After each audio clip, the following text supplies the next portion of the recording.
Welcome to it's my recipe అండి. మనం ఇంట్లో చెరువు చేప కోడిగుడ్డు పులుసు ఎలా తయారు చేసుకోవాలనేది చూపిస్తున్నాను. కొంచెం ఆవాలు, పచ్చెనపప్పు, మినప్పప్పు, జీలకర్ర, మెంతులు అవన్నీ వేసేసుకొని దీంట్లోకి ఒక పెద్ద సైజు ఆనియన్ అనేది వేసుకోవాలి. దీంట్లోనే కరివేపాకు కూడా వేసేసుకోవాలి. దీన్ని లైట్ గోల్డ్ కలర్కి వచ్చేదాకా వేయించుకోవాలి. ఈ పులుసు అనేది చాలా టేస్ట్ ఉంటుందండి, చాలా బాగుంటుంది. అసలు ఎంత అన్నమైనా తినేయవచ్చు, అంత బాగుంటుంది. చూడండి, ఈ కలర్కి వస్తే సరిపోతుంది. దీంట్లోకి 2 టమోటాలు, ఒక ఆనియన్ ఈ విధంగా కోసుకొని వేసుకోవాలి. ఇప్పుడు మనం దీంట్లోకి చేపలు నేను ముందే శుద్ధం చేసి పెట్టుకున్నాను. చూడండి, ఈ విధంగా వీటిల్ని ఒక 10-15 నిమిషాలు అనేది నానబెట్టుకోవాలి. నేను తలకాయలు ఇవన్నీ తీసేసి బాగా శుద్ధం చేసి పెట్టుకున్నాను.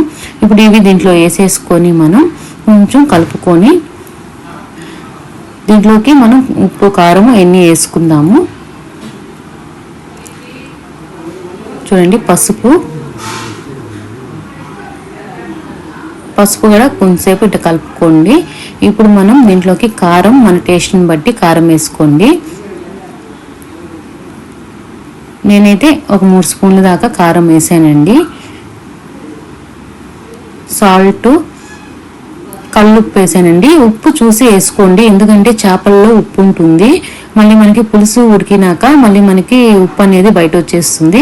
చింతపండు ఒక పెద్ద సైజు నిమ్మకాయ సైజు ఉంటుంది కదండి, అది నానబెట్టుకొని పులుసు అనేది ఈ విధంగా పోసేసుకుంటున్నాను.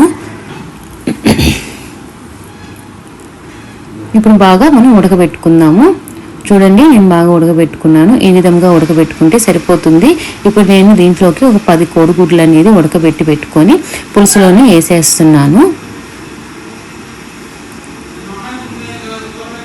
వేసేసి దీన్ని మనం ఒక 15 నిమిషాలు అనేది ఉడకబెట్టుకుందాము. చూడండి, నాకు పులుసు అనేది ఉడికిపోయింది. ఆయిల్ అంతా కూడా బయట వచ్చేసింది కదా, అప్పుడు మనకి పులుసు ఉడికిపోయినట్టు. దీన్ని బౌల్లోకి తీసేసుకుందాము.